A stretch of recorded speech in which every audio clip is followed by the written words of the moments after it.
Azevedo, professor de filosofia. E para quem não me conhece, meu nome é Gilda Azevedo e eu estou estudando a Metafísica de Aristóteles. Já tenho um vídeo sobre o livro 1, livro Alfa 1, e estou analisando agora o livro Alfa 2. Já fiz uma análise, um estudo, uma demonstração, uma explanação sobre o primeiro parágrafo, que é sobre 6 categorias do sábio, para se poder saber o que é a sapiência. É a busca dessa ciência que Aristóteles está enganjado, na busca dessa ciência de uma pessoa que tem esses 6 predicados. E ele continua juntando sapiência e saber no segundo parágrafo. O segundo parágrafo é como se fosse uma ampliação do primeiro parágrafo do livro Alfa 2. Ele começa basicamente assim.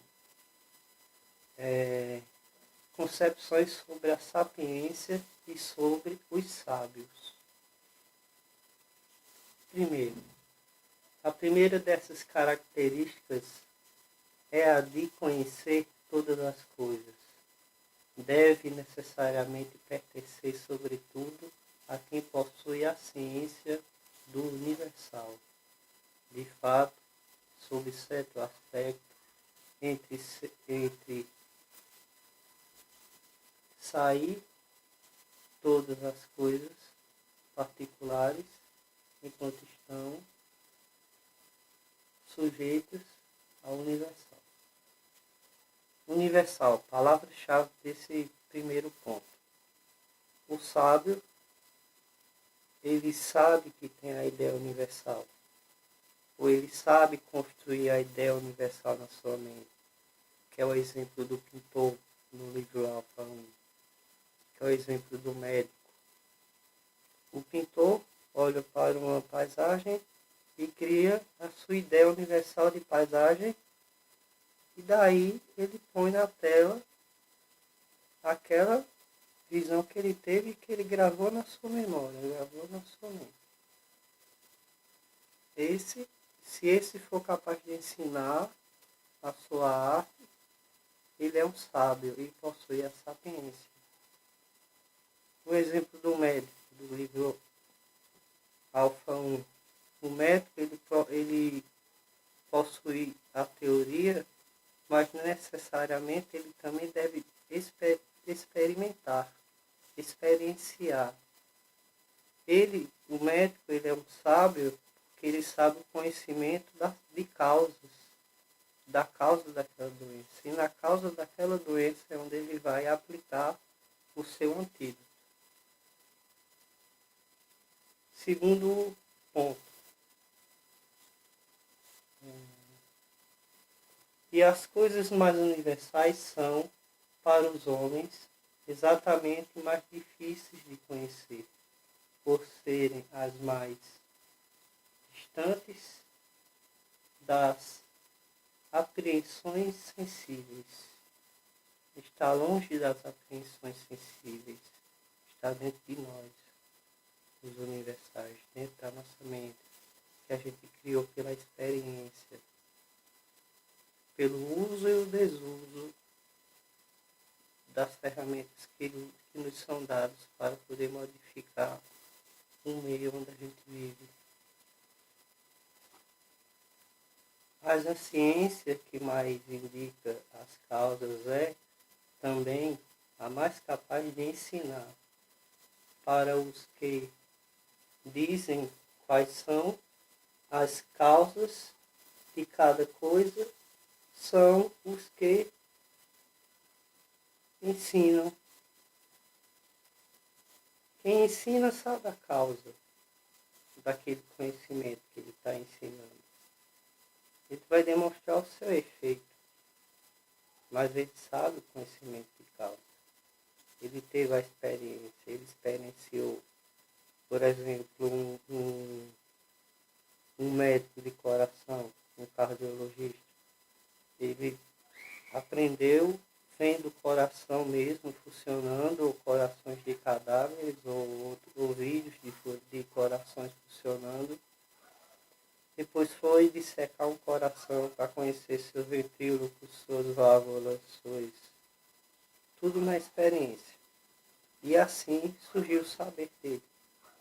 Ele é sapiente, um médico, ele é um sábio, é um sapiente, se ele souber a causa e o princípio daquela doença.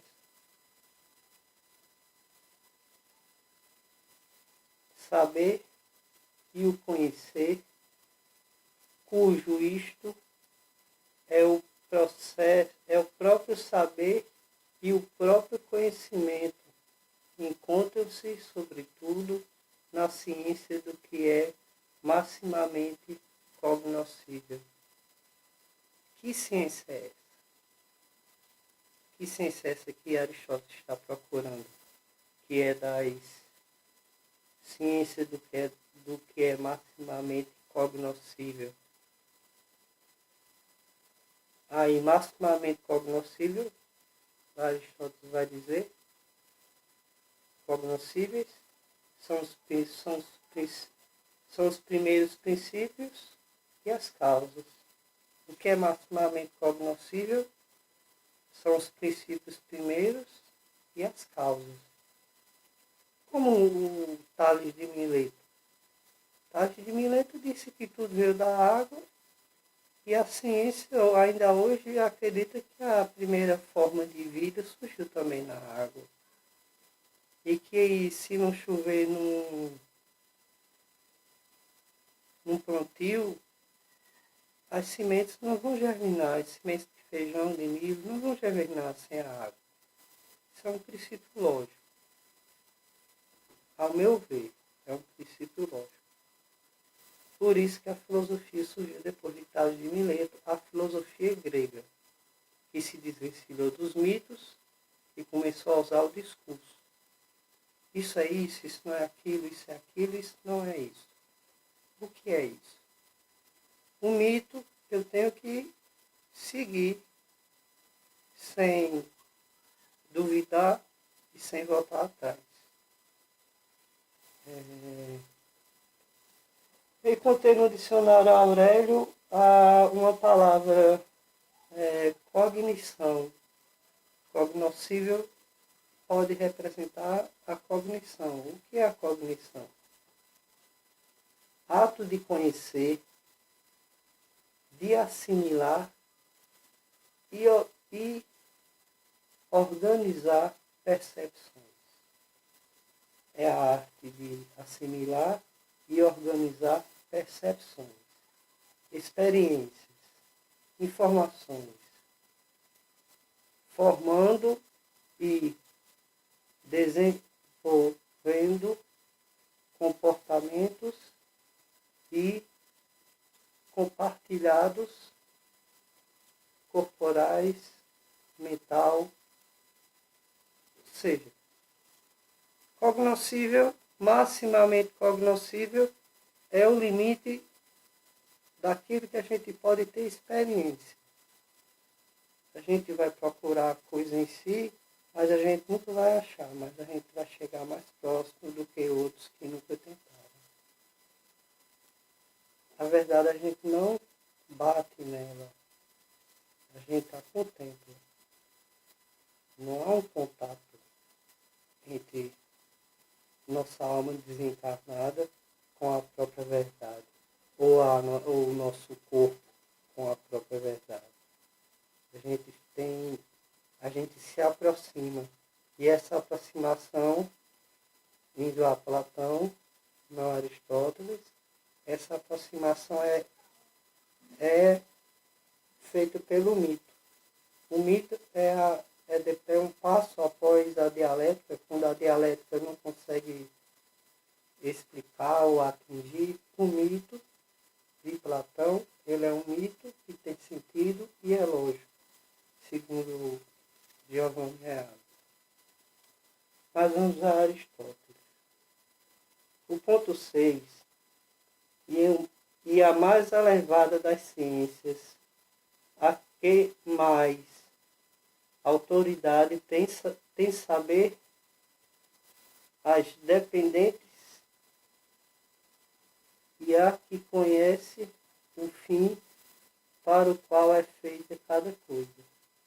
O fim em todas as coisas é o bem e, de modo geral, em toda a natureza, o fim é o sumo bem.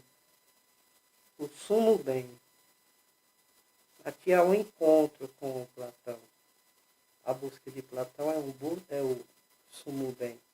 Mas a busca de Aristóteles pelo bem, se a gente for ler a Ética Nicômaco, logo no primeiro livro, ele vai dizer que